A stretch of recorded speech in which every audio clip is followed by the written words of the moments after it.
자, 요즘 박수 한번 좀 치고, 야, 저희가 지금 MBC 입성을 했습니다. 웬일입니까 이게? 야, 진짜 이 어색한 거야, 진짜. 야, 이게 무슨 일이고 뭐 이래야 되는 건가요? 아니 이 스튜디오 보시면 스튜디오 예. 야 맨날 저기 달순에 방에서만 하다가. 단칸방에서 골방에서 하다가 단칸방이라니. 와, 이 스튜디오 보세요, 진짜. 네. 아, 너무 이쁩니다. 야, 아, 아니 이게 뒤에 진짜 여기 뉴스 하는데요, 여기가 MBC가. 예. 아주 뒤에 이것도 우리를 위해 진짜 달순애를 위해서 이번 해줬습니다. 아. 이거 그러니까 딱 이 만들어진 배경을? 배경. 네. 손흥민, 김민재 막 대박입니다 지금 다. 아 저희가 달순애 라이브와 MBC가 네. 이번에 이제 카타르 월드컵을 함께하는 걸로 하지 않았습니까? 네. 그래서 저희가 이제 여러 가지 좀 하고 있었는데 이번에 이제 본격적인 이제 합방 콘텐츠. 합방이라고 표현하나요? 원래 합방이라고 그래요? 하긴 저희밖에 우리끼리 합방이지. 그러니까- MBC는 좀 더 이제 고급스러운 표현을 쓸 거고. 침입에 가까운 콜라보가 아니라 합방. 신입? 뭔 소리야? 형 요즘 애들은 콜라보라 그래. 콜라보 죄송합니다. 예, 예. 그래서 오늘 저희가 이제 첫 회입니다. 네. 1화인데, 저희가 이제 요거 잘 돼야 2화, 3화, 4화가 보장됩니다. 오늘 중요합니다. 아, 예, 예. 오늘 대단히 중요해요. 요거 안 되면 이제 끝나는 겁니다, 그냥. 그래서 저희가 오늘 1화를 뭐 할 거냐. 어차피 카타르 월드컵 특집이기 때문에 이렇게 한번 합시다. 일단 26명 최종 엔트리 누가 될지 아, 네. 살짝 한번 짚어본 다음에 그래서 대한민국 카타르 월드컵 16강 가능하냐. 요거 한번 아. 합시다. 네.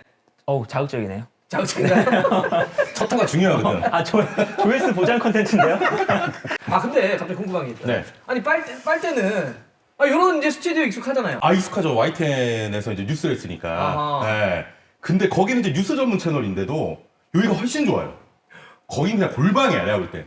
먹던 물에 침 뱉는 거 아니에요? 아니 이거 진짜 그렇게 뭐 이렇게 2년 말고 그냥 어렸을 때 MBC는 좀 어때? MBC는 인상이 강하죠. 특히 제가 이제 그 98 월드컵부터 이제 본격적으로 축구를 봤는데 어허. 그때 이제 그 아시아 최종 예선할 때 특히 그 한일전 음흠. 드디어 후지산이 무너집니다 할 때 송재희 캐스터 중계를 많이 봤거든요. 어허. 그래서 MBC에 대한 인상이 강렬합니다. 그래. 네. 드디어라는 말은 없었던 것 같은데. 잘 안 보시고. 그냥 네, 후지산이 무너집니다. 이렇게 드디어. 그냥 무너진다 그랬었나? 저는 사실 어렸을 때 MBC 청룡 어린이였어요. 아, 예. 진짜로. 저도 MBC 바른 숟가락으로 그런데. 아니 진짜 그랬으니까. 예, 예. 그것도 초대. 초대, 저도 그래가지고 그때 푸른색 그 예. 야구장만 예뻤다고. 그랬죠. 그걸 입고 가야 약간 좀 인싸. 그분데요? 청룡? 죄송합니다. 아, 이거 MBC 청룡이라고 LG 트윈스의 전신. 보이스카우트 예. 같은 그런 느낌. 자, 그러면 우리 예. 패널은 세계 축구 전문가 패널은 MBC 이거 뭐 어떤 MBC. 기록이라 할까요? MBC 하면 또 오늘 축구니까 아하. 그 MBC ESPN 박문성 위원님이 중계하셨던 프리미어리그. 내전설이죠. 그게 사실은 박문성 위원님 그때는 이제 나이가 많이 어리셨잖아요. 그러니까 되게 중계 스킬이 많이 발전하신 거였구나. 저는 아니 어렸을 때라고 얘기를 해가지고 지금 많이 MBC 와의 늙으셨구나 이런 추억 얘기가 얘기야. 나올 줄 알았는데. 발성을 까라는 게 아니고. 돌려봤어요. 돌려봤더니 상당히 그 이제 감탄사만 옆에서 하시고 그래서 이게 발전을 하는 거였구나. 지금은 답이었구나. 그러니까 지금은 너무 막 계속 말씀하시잖아요. 90분 내내. 음. 근데 그때는 그렇지가 않더라고요. 그래서 그런 추억이 있습니다. 점유율이 네. 그때는 그 이제 함께 하셨던 분들이 신승대 캐스터 아, 네, 그랬고 임주환 선생님도 그랬고 9대1 정도의 점유율이었어요. 맞아요. 들어보니까 거의 말씀을 안 하시고 해설자의 시대가 아니었어요. 캐스터의 시대였고. MBC와의 추억을 얘기하는 근데 MBC ESPN 또 저의 그 추억이거든요. 그렇죠. 제가 또 요 일을 하게 된 그 계기인 거죠.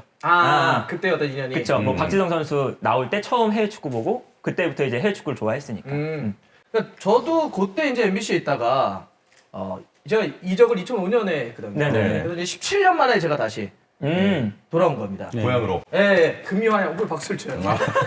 이게 지금 박수를 타임입니까? 이런 기계적인 리액션을 봐야죠. 축구는 MBC죠, 그리고. 이게 무슨 말을 있어? 제 나이 때는 이제 MBC 하면 무한도전. 그렇지. 무한도전 빼놓을 수 없지. 무한도전. 저도 대표적으로 무한도전이 그런 게요. 왜냐면 저 같은 경우는 이제 독일에서 유학 생활을 했었잖아요. 그러다 보니까 이제 한국 관련해가지고 뭐 볼 수 있는 게 거의 없었거든요. 그나마 그래도 봤던 게 무한도전을 그 얘기 많이 봤던 하시더라. 거죠. 무한도전은 맞아요, 국제에서 맞아요. 공부하시는 분들이. 그러니까요. 유학 그나마 한국의 그 향수를 느끼게 할 수 있는 그런 통로였어요. 악리도 나왔고. 유럽에서 무한도전을 그때는 무조건 모든 영상을 다운로드를 받아야지 내가 볼 수 있었거든요. 그렇죠. 요즘처럼 스트리밍 서비스가 없으니까 네.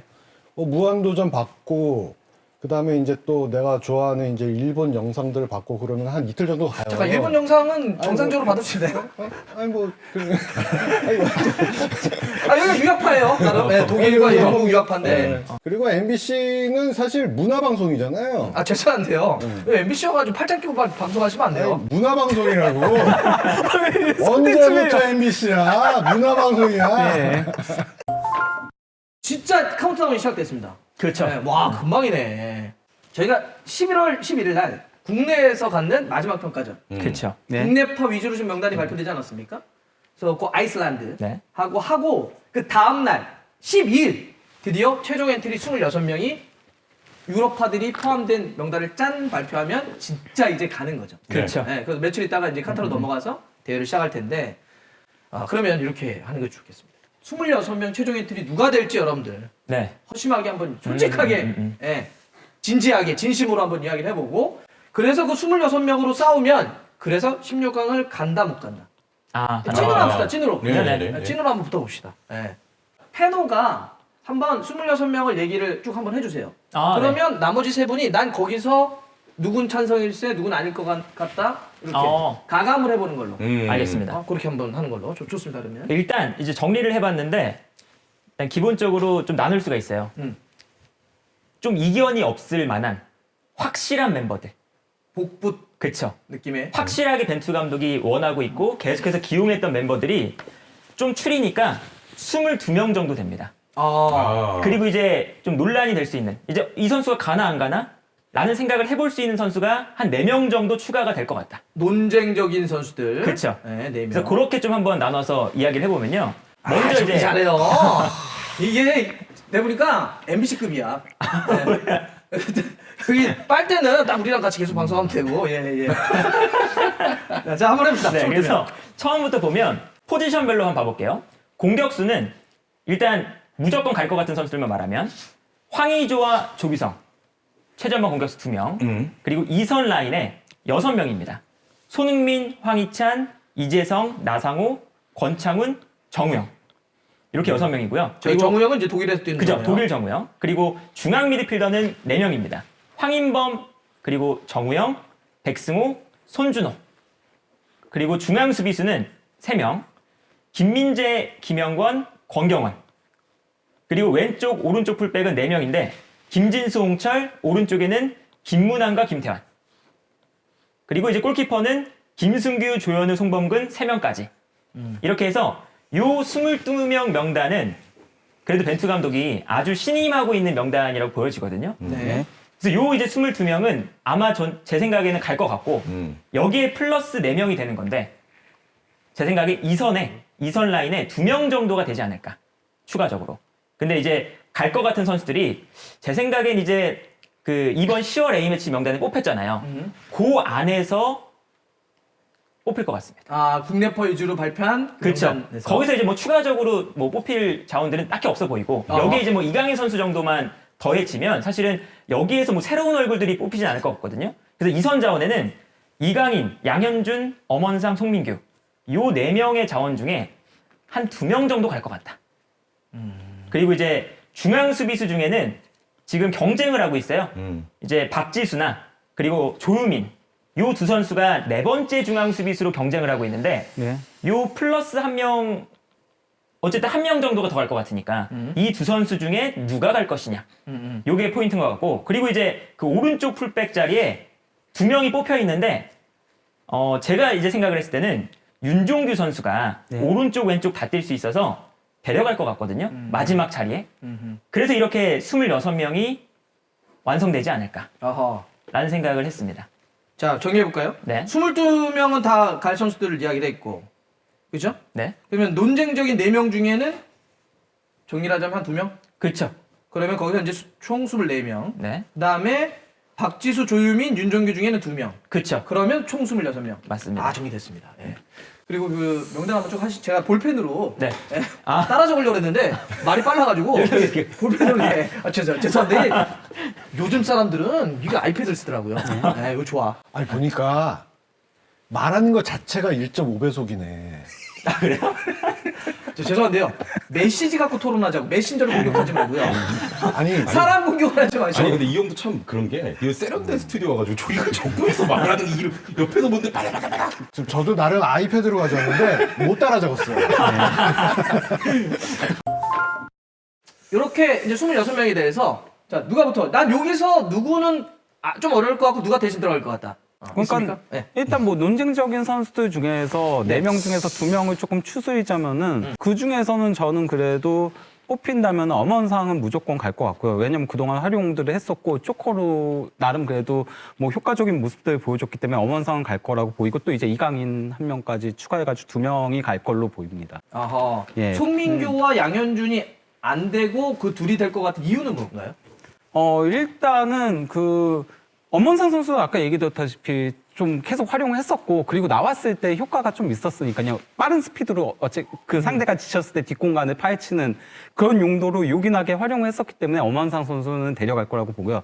9월에는 부상 때문에 빠진 거였잖아요. 맞아요. 예, 네. 그렇기 때문에 그 이강인 선수 같은 경우는 어쨌건 간에 다른 옵션을 추가해 줄 수 있는 선수니까요. 없는 유형. 예, 그러니까 창의적인 패스 같은 것들을 찔러줄 수 있는 선수다 보니까 그래서 이강인 선수는 데려갈 거라고 보이고요. 그리고 또 이제 센터백은 조유민하고 이제 박지수 선수가 경쟁을 하고 있다라고 얘기를 했잖아요. 근데 최근의 흐름을 놓고 보면 조유민 선수를 조금 더 중용하는 모습이죠. 예, 그래서 아마도 조유민 선수가 갈 가능성이 높지 않을까. 거기다 조유민 선수는 어쨌건 간에 상황에 따라서는 수비형 미드필더도 올려서 쓸 수도 있으니까요. 예. 저 MBC 와가지고 많이 빨라지시는 겁니까 더? 저 원래 저도 빠른 편 저보다 아닌가요? 빠르신데요? 아, 그래요?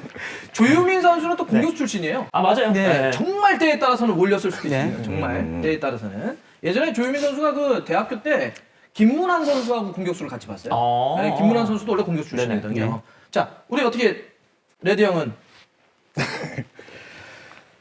일단 그 선발 자원에 들어갈 가능성이 낮아 보이는 지금 선수들이잖아요. 그래서 이렇게 이야기를 해야 되는 건가 뭐 약간 그런 자괴감이 들고 뭐라고요? 엇나가려고 하셨는데. 오늘 삐뚤어지고 싶어요? 뭐라는 거야? 그러니까 이런 거예요. 지금 그 느낌, 이렇게 토론을 투덜투덜 하지. 그러니까, 이 선수들이 지금 어쨌든 논쟁적인데 선발은 벤투가 안 쓴다는데 우리가 왜 이걸 토론해야 되냐? 그걸 뭐 명확하게 이렇게 얘기하면 되지, 그러면. 그런 느낌이에요. 그러니까 네네. 벤치 멤버를 갖고 왜 이렇게 다들 이게 또 이슈가 있잖아요. 이강인 선수를 뽑느냐 안 뽑느냐. 그렇죠. 그리고 이제 뭐 여기는 이제 명단 없지만 이승우 선수도 뽑냐 안 뽑냐. 이것도 있거든요. 있죠. 네, 그래서 논란이 되기 때문에.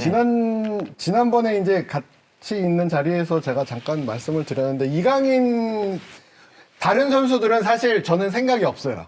누가 가도 상관이 없어요. 왜냐하면 벤치니까. 그리고 단 한 명은 이제 제 말이 틀렸나? 아니요. 맞는 얘기예요. 아니 뭐 자신 있으시면 조유민 선수 센터백으로 세우시든가. 월드컵. 야, 예전에 MBC는 100분 토론회를 어떻게 이렇게 균형감 있게 잘했대요? 갑자기 욕하고 싶어. 이런 패널 나오면 나가세요.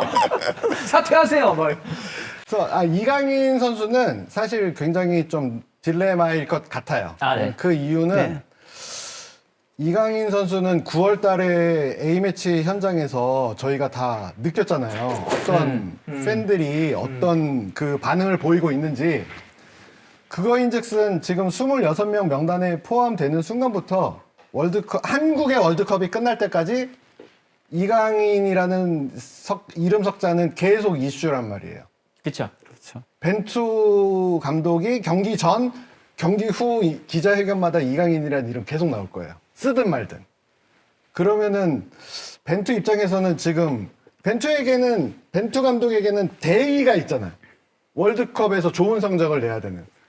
그런데 그게 최우선 과제인데 기자회견이나 여론이나 이런 쪽에서는 계속 이강인이라는 이름이 회자가 된다면 차라리 그런 리스크는 없애는 게 낫지 않을까 이렇게 생각하지 않을까? 예. 라는 생각을 해요, 저는. 자, 그러니까 이게 이런 이야기죠. 그러니까 이강인 선수가 잘하냐 못하냐, 벤투 감독 체제에서 얼마나 할 거냐 못할 거냐라고 하는 경기력적인 측면 말고 다른 얘기인 그렇죠. 거죠. 그렇죠. 네네. 근데 이게 이강인 선수가 26명 안에 포함되면 그때부터 모든 이슈가 블랙홀처럼 이강인 선수에게 빨려 들어갈 거라는 거죠. 이강인 나오냐 못 나오냐. 나오냐 못 나오냐, 나오냐, 나온다고 안 어디냐. 나오냐. 만약에 결과가 안 좋으면 안 나와서 저랬다. 결과가 뭐 이렇게 계속 그쪽으로 귀결이 되는 거예요. 그럼 벤투 결국에는. 감독 입장에서는 팀의 전체적인 메시지를 어떻게 계속 던져야 되는데 여론도 그렇고 자기도 그렇고 대답의 질문이 계속 이강인 얘기니까 그러면 대회 내내 이강인 하다가 끝나버리면 그건 팀만 놓고 봤을 때는 고민이 되는 거 아니냐. 그러면 벤투 감독 입장을 얘기하는 겁니다. 그러면 그렇죠, 벤투 감독은 이럴 거면 내가 처음에 안 뽑아서 욕 한번 팍 먹고 여론에게 나는 나머지에 집중하겠다 이런 판단할 수도 있다는 거죠. 그렇죠. 대회 내내는 잡음이 나오지 않게 하겠다라는 그렇죠. 생각을 할 수 있죠. 처음에 그냥 명단 예. 발표할 때만 세게 예, 여론이 이제 나오고. 벤투 감독의 입장도 그럴 수는 있을 것 같은데 오히려 그런 측면에서는 이강인을 선발할 것 같습니다. 왜냐하면 여론에 대단히 좀 민감한 감독이라고 좀 들었거든요. 그러니까 인터뷰하면서 기자회견하면서 이강인에 대한 얘기가 나올 때 조금 이제 약간 이제 안 좋은 반응도 보이기도 했었고 했지만 여론을 많이 찾아본대요. 이제 들리는 얘기에 의하면 그런 면에서 죄송한데 그 10번한테 들은 거 아닙니까? 아니 요 주장은 10번이나 6개월 동안 하고 있어요. 근거는 없어. 도대체 어디서 찾아본다는 거야? 실제로 그 10버디형 외적인 이제 기자들 얘기로도 조금 좀 민감하다고 하더라고요. 그러니까 네. 많이 또 네. 보고 소식들을 보고 우리 선수들 많이 체크하고. 근데 그런 면에서는 이강인 일단 대리운관 쓰는 문제는 다르지만 애초에 크게 욕먹고 출발하자 이런 선택은 안 할 것 같습니다. 그러니까 여론을 좀 신경 쓰면서 일단 이강인을 데려갈 것 같고. 이강인에 대한 여론의 폭발력을 아니까. 아니까. 그 위험 부담을 안고 월드컵을 출발할 것 같지는 않고 오히려 반대로. 그래서 이강인을 일단 데려갈 것 같고 그리고 이제 양현준이냐 엄원상이냐 이런 문제인데 둘이 스타일이 좀 비슷하잖아요. 그랬을 때 벤투 감독은 오히려 본인이 그동안 봐왔던 스타일이 비슷하다면 엄원상을 데려갈 것 같다. 네, 그래서 이강인과 엄원상을 저는 데려갈 것 같고 그리고 수비도 박지수, 조유민 이제 박지수가 정승현과 좀 경쟁을 하다가 이제 최근에는 조유민 선수와 이제 경쟁을 하고 있는데 그냥 벤투가 이번 아이슬란드전을 보고 좀 평가할 것 같습니다. 네, 그냥 본인이 좋아하는 선수로 마지막에 딱 도장 찍을 것 같은데 저는 현재로는 조유민?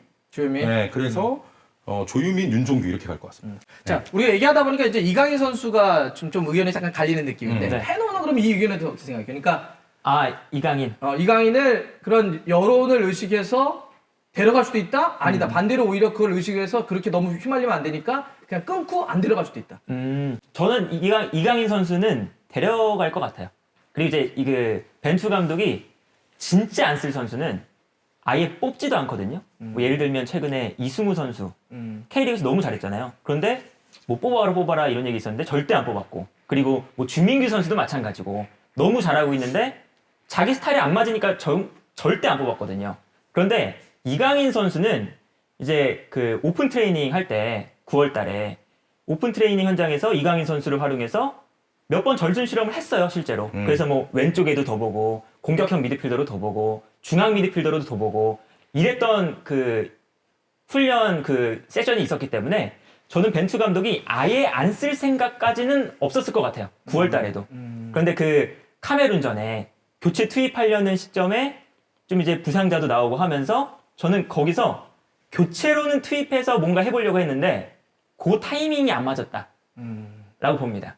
지난번에 안 썼던 거. 저번에 안 썼던 게 그래서 사실 이강인 선수는 월드컵에서 우리한테 뭔가 도움이 어떻게든 될 수가 있는 선수잖아요. 사실 라리가에서 너무 잘하고 있고 그리고 우리가 지고 있거나 아니면 뭐 무승부를 하고 있거나 했을 때 우리가 승리가 필요할 때 정말 한 5분 10분 나와도 코너킥이나 뭐 세트피스 상황에서 이강인의 한 방 요게 될 수가 있거든요. 그래서 뭐 이강인 선수가 이 벤투 감독의 이제는 뭐 스타일이 안 맞는다. 요것도 사실은 이강인 선수가 이미 라리가에서 많이 보여줬기 때문에 그것도 조금 말이 이제는 좀 안 맞고. 그러니까 예전에는 야 스타일이 좀 아니지 않아? 근데 그쵸. 그런 것들을 보완해내면서 이번 시즌 잘해주고 있으니까 그 문제도 해소된 거 아니냐? 그렇죠. 뭐 수비력이나 아니면 뭐 오프 더블 플레이나 이런 게 다 사실 이강인 선수가 라리가에서도 거의 최상위권의 플레이를 하고 있는데 그것도 이제 안 맞는 것 같고 사실은 그 이강인 선수를 아예 벤투 감독이 안 쓰진 않을 것 같다.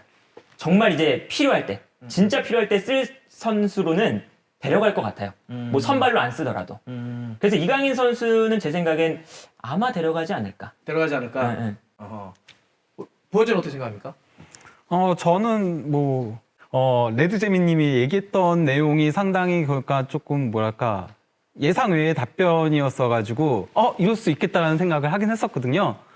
예, 그러니까 저는 이런 생각은 아예 안 했었어요. 그 잡음을 일으킬 거라는 그런 생각을 안 했었는데. 자, 근데 알겠습니다. 자, 다음. 예, 이럴 수도 여기까지만.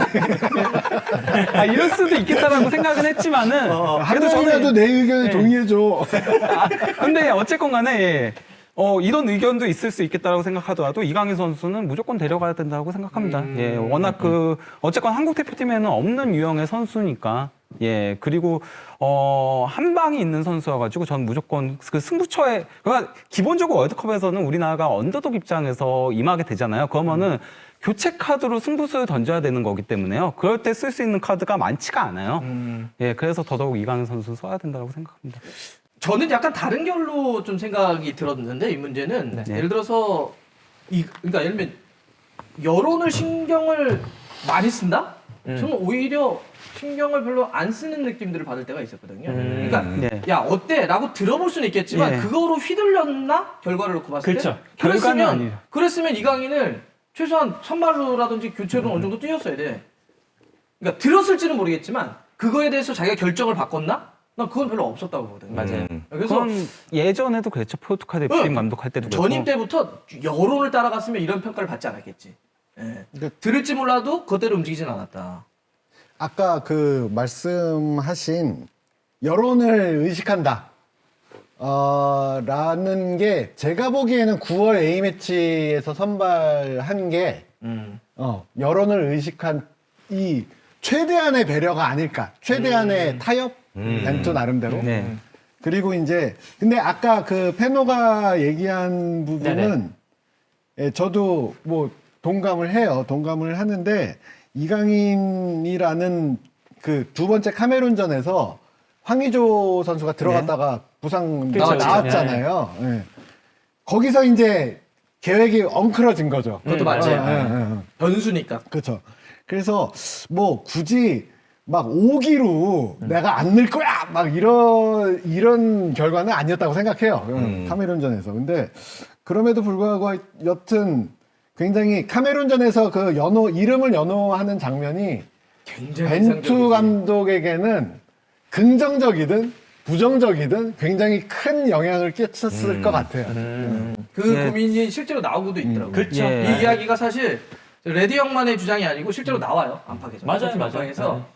그러니까 제가 아까 여론을 의식을 할까? 뭐 이런 걸 왜 얘기를 했냐면 벤투는 그런 것 같아. 지난번 막 연호가 되게 상징적이었잖아. 경기가 딱 끝났는데 사람들이 이강인을 계속 외쳤다. 뛰지 않았던.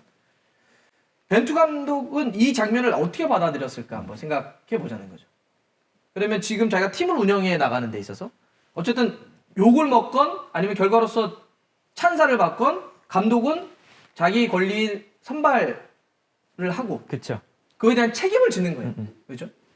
영화 감독이 자기가 누구랑 어떤 배우랑 영화를 찍을지는 영화 감독이 선택을 하되 그 흥행에 따라서 결과를 짓는 거예요. 똑같죠. 축구 감독도 똑같은 건데 이게 주위에서의 어떤 배우랑 영화 찍어라 라고 했을 때 그 감독이 배우를 바꾸지는 않잖아요. 그러니까 이 상황 자체가 지금 좀 자기 입장에서는 이상한데 네.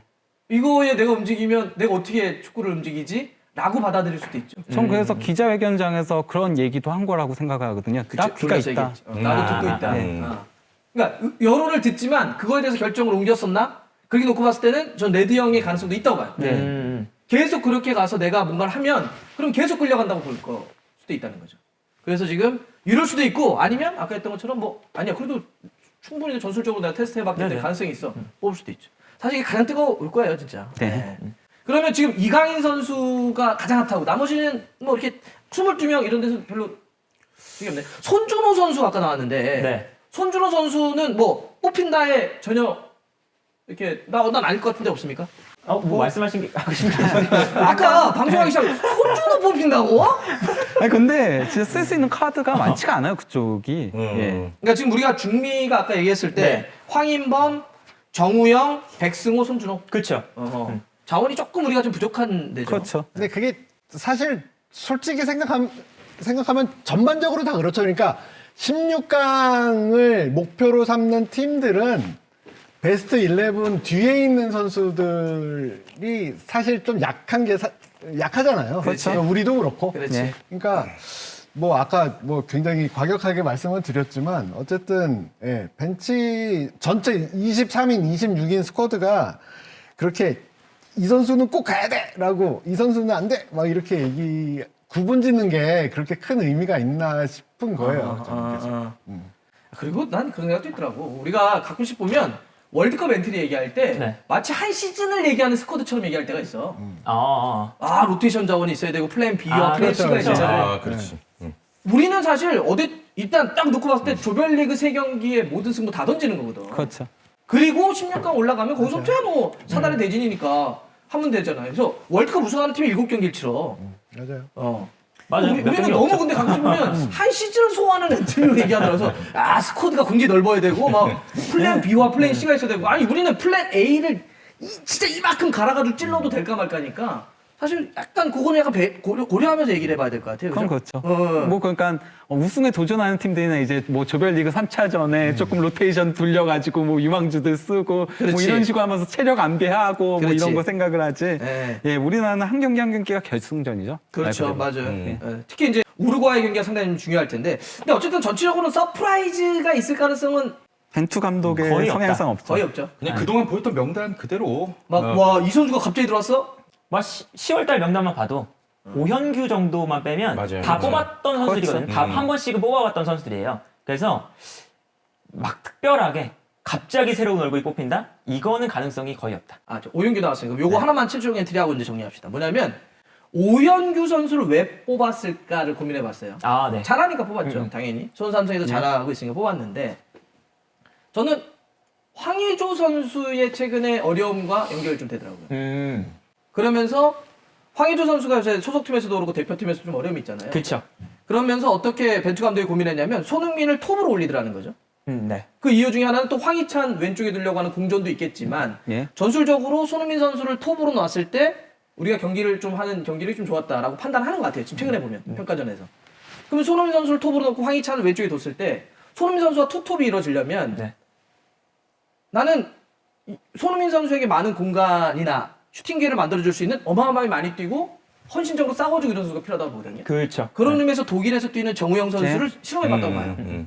그러면 연장선상에서 오현규 선수도 수원삼성에서 보면 투톱으로 뛰면서 예를 들면 그러니까 많이 뛸 때 네. 어마어마하게 옆에 있는 선수를 도와줄 수 있을 정도로 많이 뛰잖아요. 그렇죠. 수원에서 맞아요. 뛰는 걸 네. 보면 저 그래서 혹시 이게 황의조 선수의 핏을 끝까지 좀 보겠다. 그러니까 갈 것 같긴 해요. 데려가지 않을지는 않을 것 같은데 그래도 황의조 선수가 닭주전이야? 벤투 감독은 아닐 수도 있지 않아? 그래서 손흥민 선수를 톱으로 쓰는 거에 대한 파트너에 대한 고민을 해보는 거 아닐까라고 생각하는데 이런 제 생각에 대해서는 혹시 저도 그거는 이제 정말 오현규 선수는 변수 때문에 뽑았다. 그러니까 일단 어쨌든 그 황의조와 조규성 이 두 명 가지고는 사실은 투톱을 세울 때 숫자가 좀 부족하거든요. 그쵸. 어쨌든 뭐 변수가 생길 수 있으니까. 그럼 여기서 이제 변수가 생겼을 때 특히 황의조나 조규성한테 뭐 부상이 나올 수도 있고 그럴 때 세 번째 공격수 정도는 일단 있어야 벤투 감독이 생각을 하고 있어야 갑자기 변수가 나왔을 때 누구를 데려올 거 아니에요. 그 선수 자리에 오현규를 뽑은 게 아닌가. 아하. 그래서 이제 뭐 늘 이제 이 세 번째 공격수 자리가 늘 이야기가 많았거든요. 뭐 주민규나 그렇죠. 뭐 어떤 선수를 뽑아라, 뭐 이승우나 이렇게 공격수 자리에 계속 이야기가 나왔었는데 결국에 지금 K리그에서 가장 좋은 폼이죠. 가장 좋은 폼을 보여주고 있는 오현규. 그리고 이제 오현규 선수의 스타일이 아까 말씀해주신 것처럼 손흥민 선수에게도 도움을 줄 수 있는 스타일이다. 그렇죠. 전방에 싸워줄 수 있기 때문에. 위타적으로 플레이할 수 그렇죠. 있으니까. 이제 그러한 면에서 아마 오현규 선수는 정말 변수를 대비한 그런 세 번째 공격수용으로 뽑아보지 않았나. 그런 생각이 좀 들었습니다. 그러면 황의조 선수하고는 그렇게 물려서 고민할 필요는 없다? 사실 이게 결국 우리가 월드컵에서 그냥 수비수들을 상대하는 게 아니잖아요. 월드 클래스 수비수들도 상대해야 되고 하니까 저는 황의조 선수의 폼이 조금이라도 돌아오면 황의조를 써야 된다 생각하거든요. 우리가 특히나 그 브라질전에서 황의조가 무려 티아고 실바를 등진 상태에서 완전히 이겨낸 다음에 넣었잖아요. 그렇게 할 수 있는 공격수가 최전방 공격수가 사실 지금 우리 엔트리에서 최전방 공격수만 따지면 그런 경험이 있는 선수는 황의조뿐이거든요. 그래서 우리 입장에서는 한 골 한 골이 너무 중요한데 어허. 황의조를 안 쓸 수가 있겠느냐. 아하. 그런 생각이 드는 거죠. 근데 그 부분은 약간 생각이 다른 게 네. 이것도 뭐 너무 뭐 비관적인 스탠스에서 나오는 생각일지 모르겠지만 저는 대한민국 전력상 황의조하고 손흥민을 두 명 동시에 쓰는 게 가능한가? 라는 생각을 해요. 월드컵 무대에서. 네. 월드컵 무대에서. 가나전은 몰라. 그렇죠. 네, 가나전은 모르겠지만 우루과이하고 포르투갈 상대로 우리가 황의조, 손흥민을 뭐 이렇게 세우든 두 명을 다 하면은 나머지 뒤에 8명이 남는데 8명 갖고 지킬 수 있나? 라고 생각하면 저는 현실적으로 둘 중에 한 명밖에 쓸 수 없다고 생각하거든요. 톱으로. 네. 그리고 둘 중에 굳이 한 명을 뽑자면은 뭐 손흥민을 쓰는 게 그쵸. 합당한 선택이 아닌가 싶어요. 저도 그러니까 기본적으로 우루과이전은 그래도 정우영 선수 나올 가능성이 높다라고 생각을 하고 있습니다. 왜냐하면 정우영 선수가 그동안 투톱으로 섰을 때 굉장히 그러니까 수비적으로 헌신하는 모습들이 있었고 독일 무대 정우영. 예, 그 내용도 좋았으니까요. 그때 경기 내용도 좋았었기 때문에 투톱은 그렇게 나갈 가능성이 높다라고 생각하고 황의조 선수는 말 그대로 어쨌건 간에 이 선수가 경험이 있고 또 마무리 능력이 있잖아요. 그러니까 승부처의 쪼커로 활용하는 형태로 가지 않을까라고 생각을 하고요. 오히려 황의조가 약간 쪼커로 갈 가능성도 있다. 예, 그리고 이제 가나전은 아무래도 이제 상황 봐가지고 그럼 황의조가 선발로 나올 수도 있다고 생각하고 왜냐면은 이거는 진짜 승점 3점이 필요한 경기니까요. 가나 가나전은. 못 이기면 떨어지는 예. 거지. 그리고 이제 포르투갈전은 우리나라의 1, 2차전 결과에 따라서 공격수가 선택되지 않을까. 우리나라가 만약에 그때까지도 벼랑 끝으로 몰리게 되면 결국 그럼 황의조가 나갈 수밖에 없는 거고 아니다. 뭐 무승부만 좀 해도 되는 상황이다. 이렇게 되면은 당연히 그러면 정우영 카드 선택하고. 일단 정우영을 상당히 높게 보네요. 어쨌건 간에 그 A매치, 6월하고 9월 A매치 기간에 정우영 선수 조금 중용해서 쓴 부분들도 있었고, 그리고 잘 통했던 부분들도 있었기 때문에 저는 그렇게 가지 않을까라고 싶습니다. 저희가 전술 얘기를 하다 보니까 빨대가 아무 얘기를 안 해요, 지금. 네, 그냥 저 지켜보는 맛이네요. 아니, 그래서 이제 다시 돌아와가지고. 뭘 자꾸 돌아와. 좀 돌아올게요. 이제 좀 약간 이제 월드컵에서 톱 얘기를 하셨는데, 결국 이제 오영규 선수는 페노 말대로 뭔가 이제 조금 이런 상황에 대비하는 차원이 이제 황의조 선수와 이제 경쟁을 해가지고 월드컵에 뭐 최종 뽑거나 이런 거는 아닌 것 같아요. 그 얘기 다 하고 있었잖아요. 그렇습니다. 이제 정리를 좀 해봤습니다. 진행해요. 자, 이제 뭐 16강 어떻게 좀 다 얘기를 해봤어요. 예. 저희가 어떤 요거는 뭐 제가 좀 이야기를 해봤는데 네. 서프라이즈 크게 없겠지만 몇 명의 선수들은 좀 고민해볼 포인트가 있다. 네네. 예, 거기서 중앙 미드필더도 좀 얘기를 했고 그다음에 지금 이강인 선수도 얘기를 했고 황의조 선수의 폼도 좀 이야기를 해봤습니다. 하지만 큰 틀에서는 낼 거다. 그래서 12일 네. 최종 엔트리 발표되면 저희가 또 한번 해가지고 좀 더 구체적인 한번 이야기를 해보죠. 만약 그때 똑같으면 넘어가고요. 우리 했던 명단하고 크게 다르지 않다면 넘어가고. 맞습니다. 네. 야, 이거는 좀 쉽지 않을 것 같다. 라고 생각을 합니다. 어떻게 생각하십니까? 다행인 건 측면 공격이 약한 팀들을 만난다. 아 이번에 상대하는 팀이 논리적이야. 논리적이야. 약간 지금 자존심 상했어요. 얘기해봐. 그러면 레앙은 또 측면 돌파에 굉장히 능한 선수거든요. 이렇게 되면 부담이 생길 수밖에 없다는 거죠. 우리나라 싫어하세요? 아니요, 싫어하는 게 아니고 저는 나는 뭐가 기분 나쁘냐면 저렇게 유니폼 입고 외국 짓을 하니까 되게 싫은 거야. 구자철 있었고, 박지성 있었고 박지성 있었고, 이영표 2010년에. 근데 이제 2018 같은 경우는 월드컵 이틀 앞두고 저 북미 정상회담이 열려가지고 조금 와야 되는 경향도 있었거든요. 죄송한데 개짝이었어요 지금? 그러니까 우리가 좀 진짜 11월에 지켜봐야 된다. 이런 매국노들과 얘기할 시간이 없다. 아니 더 기대를 해봐도 되지 않아? 이런 거에 대해서 어떻게 생각하십니까? 나카무라 씨. 안 해요.